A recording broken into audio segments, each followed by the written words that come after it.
Hi hello నమస్తే welcome to SNR TV media. So నా వెనకలు ఉన్న వ్యక్తి అరవింద్ కేజ్రీవాల్. సో మీ అందరికీ తెలుసు, ఒకానొక్క సందర్భంలో ఒకానొక్క టైంలో ఈయన ఖచ్చితంగా ప్రధానమంత్రి అవుతాడు అన్న స్థాయిలో ఆయన గతంలో మనం ఆయన చేసిన రాజకీయాలు చూసాం. ఒక సామాన్య స్థాయి నుండి ఖచ్చితంగా పిఎం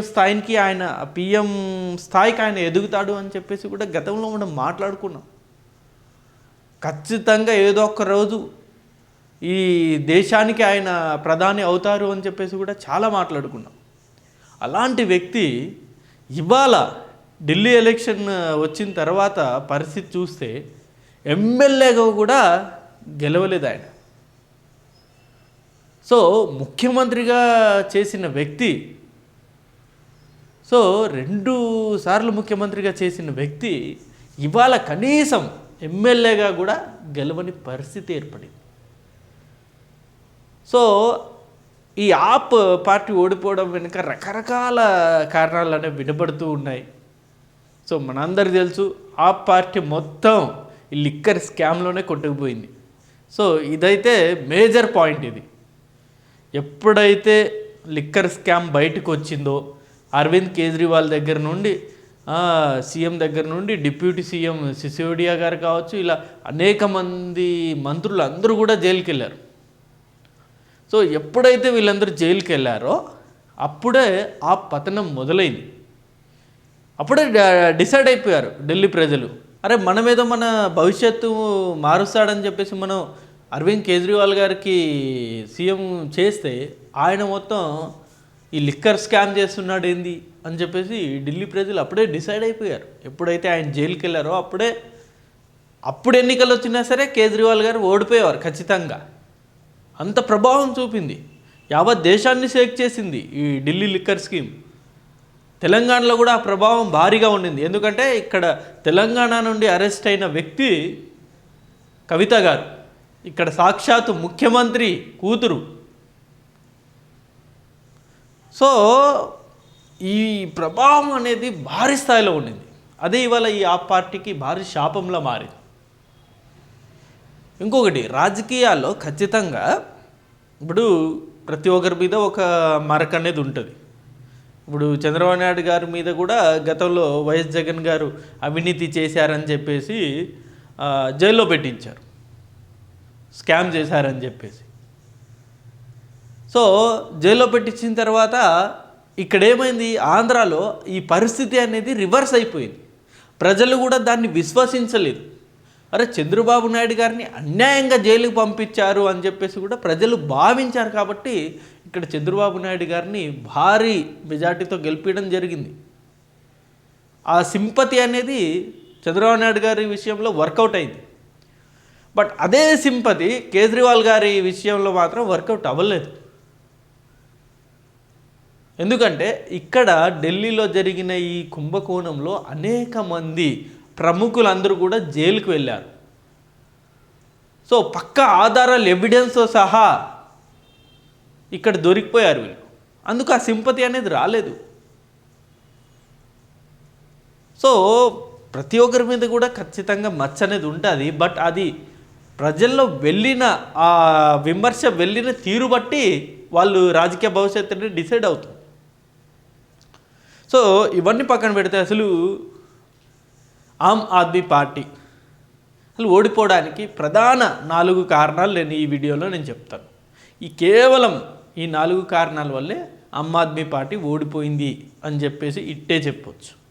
సో అందులో ప్రముఖంగా మనం మాట్లాడుకుంటుంది కూడా ఇదే లిక్కర్ స్కామ్. అసలు ఇది అయితే మామూలుగా కాదు. ఒక సామాన్య వ్యక్తి, పిఎం స్థాయిలో ఉండాల్సిన వ్యక్తిని, ఆ రేస్లో ఉండాల్సిన వ్యక్తిని కేవలం ఏదొక్క లిక్కర్ స్కామ్ అసలు ఎమ్మెల్యేగా కూడా గెలవకుండా చేసింది. నిజంగా ఇప్పుడు ఆమ్ ఆద్మీ పార్టీ పుట్టుకొచ్చింది అన్నా హజారే గారి భావజాలంతో, ఆయన ఆలోచన నుండి పుట్టుకొచ్చిందే ఈ ఆమ్ ఆద్మీ పార్టీ. సో అవినీతికి వ్యతిరేకంగా పుట్టుకొచ్చింది. గతంలో కాంగ్రెస్ పార్టీ మీద దుమ్మెత్తిపోస్తూ కాంగ్రెస్ పార్టీ భయంకరమైన అవినీతి చేస్తుందని చెప్పేసి గతంలో అన్నా హజారే గారు కావచ్చు, లేకపోతే అనేక మంది ధర్నాలు చేశారు, నిరాహార దీక్ష చేశారు కదా కాంగ్రెస్ అవినీతి మీద. మరి అదే అవినీతికి వ్యతిరేకంగా పుట్టిన పార్టీ అదే అవినీతిలో కురుక్కుపోతే ఇక ప్రజలు జస్ట్ దాన్ని యాక్సెప్ట్ చేస్తారా? యాక్సెప్ట్ చేయరు కదా. అదే జరిగింది ఇక్కడ. అరే అసలు సామాన్యుడు, మా ప్రాబ్లమ్స్ అన్నీ ఆయనకు తెలుసు కాబట్టి మేము 2 సార్లు ఆయనకి ముఖ్యమంత్రిని చేస్తే ఆయనేదో సామాన్యుడు కాస్త అవినీతి పరుడైపోయాడు అని చెప్పేసి ఢిల్లీ ప్రజలు మామూలుగా మాట్లాడుకోలేదు అరెస్ట్ అయిన తర్వాత. ఇలా ఆయన ఒకటే కాదు, అనేక మంది నాయకులు, ఆ పార్టీకి సంబంధించిన అనేక మంది నాయకులు కూడా జైలుకు వెళ్ళారు, ఇప్పటికీ స్టిల్ జైల్లో ఉన్నారు. ఇది చాలా అంటే చాలా పార్టీకి దెబ్బతీసింది. ఇప్పుడు కింద స్థాయి వ్యక్తులు అవినీతి చేయడం అనేది రాజకీయాల్లో సర్వసాధారణం. ఎంత లేదనుకున్నా మంత్రి స్థాయి వ్యక్తి కూడా, ఆ రేంజ్ స్థాయి వ్యక్తి కూడా ఈ అవినీతి కూపంలో ఇరుక్కోవడమో జైలుకి వెళ్ళడమో ఇవి సర్వసాధారణంగా చూస్తూ ఉన్నాం. బట్ ఒక సీఎం స్థాయి వ్యక్తి కూడా లిక్కర్ స్కామ్లో జైలు వెళ్ళాడంటే దానికి మించిన ఘోర అవమానం ఇంకేముంటుంది? ఇలాంటి వ్యక్తులకి ఒక సామాన్యమైన వ్యక్తి ఇవాళ ఈ స్థాయికి వచ్చారని చెప్పేసి మనం గొప్పలు చెప్పుకున్న వ్యక్తి స్కామ్ చేశాడంటే దానికి మించిన అవమానం ఇంకెక్కడుంది? జనరల్గా నా విషయం నేను చెప్పేది ఏంటంటే ఈరోజు ఆమ్ ఆద్మీ పార్టీ ఓడిపోయిన ఓటమి కాదు. ఎప్పుడైతే అరవింద్ కేజ్రీవాల్ గారు జైలుకి వెళ్ళారో ఆ రోజే ఓడిపోయారు. ఆ రోజే డిసైడ్ అయిపోయింది వాళ్ళ ఓటమి. ఇక రెండో అంశం వచ్చేసి ఇది శేష్ మహల్. అదే జనరల్గా దీని గురించి బీజేపీ పార్టీ అయితే భయంకరంగా ప్రచారం చేసింది అబ్బా ఎన్నికల సమయంలో. ఎక్కడికక్కడ ఈ ఎల్ఈడి స్క్రీన్లు పెడుతూ గతంలో డబుల్ బెడ్రూమ్ ఫ్లాట్లో ఉండే ఒక సామాన్యమైన వ్యక్తి ఇవాళ ఒక మహల్కి షిఫ్ట్ అయ్యాడు అంటే ఆయన స్థాయి ఏ రేంజ్లో పెరిగిందో ఒక్కసారి మీరు ఆలోచించండి ఢిల్లీ ప్రజలారా అని చెప్పేసి కూడా మామూలుగా ఈ శేష్ మహల్ సంబంధించిన వీడియోలు ఫోటోలు అయితే భయంకరంగా సర్క్యులేట్ అయింది. అదే ఢిల్లీ ప్రజలు ఆలోచించింది కూడా. అవును కదా, గతంలో ఆయన జాబ్ చేస్తున్నప్పుడు కావచ్చు, లేకపోతే మొదటిసారి ముఖ్యమంత్రి అయినప్పుడు కావచ్చు, ఆయన స్టిల్ డబుల్ బెడ్రూమ్ ఫ్లాట్ నుండే ఆయన మొత్తం కార్యకలాపాలు నడిపించేవారు. అలాంటి వ్యక్తి, డబుల్ బెడ్రూమ్ ఫ్లాట్లో ఉండే వ్యక్తి సడన్గా ఇలాంటి ఒక రాజ్ మహల్కి షిఫ్ట్ అయ్యాడు అంటే ఇక ఆయన ఏ రేంజ్లో అవినీతి చేసి ఉంటాడో, ఏ రేంజ్లో డబ్బులు సంపాదించుంటాడో అని చెప్పేసి ఢిల్లీ ప్రజల్లో ఒక ఆలోచన అనేది మొదలైంది. అదే ఆయన ఓటమికి పతనానికి కారణమైంది. ఇక మూడోది వచ్చేసి ఇది జనరల్గా ఒక సీఎం స్థాయి వ్యక్తి మీద ఆరోపణలు వచ్చిన తర్వాత ఆరోపణలనే సర్వసాధారణం అనుకోండి. ఆరోపణలు వచ్చిన తర్వాత జనరల్గా దాని మీద విచారణ అనేది ఉంటుంది. విచారణలో కూడా ఆయన అవినీతి చేశాడని తేలిన తర్వాతే జైలుకి పంపిస్తారు. ఒక సీఎం స్థాయి వ్యక్తికి జైలుకి తీసుకెళ్ళడం అంత ఈజీ కాదు.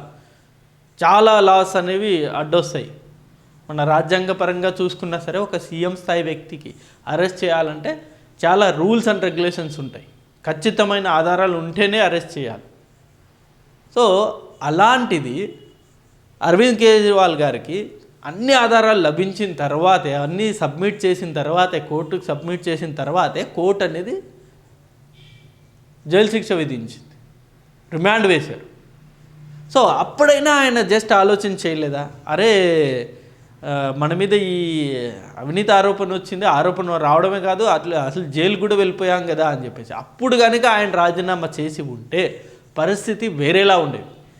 ఆ వేడిలో ఆ సింపతి అనేది హై స్థాయిలో ఉండింది అప్పట్లో. స్టార్టింగ్ అరెస్ట్ అయినప్పుడు ఈ అంశాలు ఏవి బయటికి రాకముందు, ఎవిడెన్స్ అన్నీ బయటికి రాకముందు అప్పుడు కనుక ఆయన రాజీనామా చేసింటే వెరీ సూన్ ఎలక్షన్స్ వచ్చుండేవి అప్పట్లోనే. ఆ ఎలక్షన్స్లో అట్లీస్ట్ ఆ సింపతి కార్డ్ అనేది వాడి ఎంతో కొంత సీట్లను ఎక్కువ తెచ్చుకోగలిగేవారు. సో అది చేయలేదు అరవింద్ గారు. అలా చేయకుండా అదే పార్టీలో ఉన్న మరొకరిని అతీష్ గారిని ముఖ్యమంత్రి స్థానంలో కూర్చోబెట్టారు, ముఖ్యమంత్రిని చేశారు, ఆమె పరిపాలన చేశారు. అది ఆయన చేసిన అతిపెద్ద తప్పది. ఇప్పుడు ఒక సీఎం స్థాయి వ్యక్తి జైలుకి వెళ్ళారంటే ఖచ్చితంగా ఎవరైనా సరే రాజీనామా చేస్తారు. ఈయన రాజీనామా చేయకుండా ఆ సీఎం సీట్నే వేరే వాళ్ళకి ఇచ్చారు. అది ప్రజలకు కూడా యాక్సెప్ట్ చేయలేదు. అది ప్రజలు కూడా అది నచ్చలే ప్రజలకు కూడా.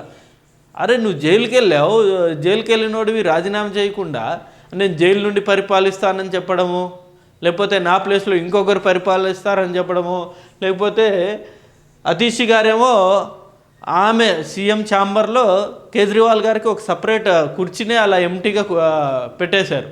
ఏ రోజుకైనా ఆయన వస్తారు, ఆయన ఇదే స్థానంలో కూర్చుంటారు అని చెప్పి. ఇవన్నీ కూడా ప్రజలు ఆలోచించారు. అరే ఏంటి వీళ్ళు మొత్తం కంప్లీట్ రివర్స్లో వెళ్తున్నారు ఏంటి అని చెప్పేసి.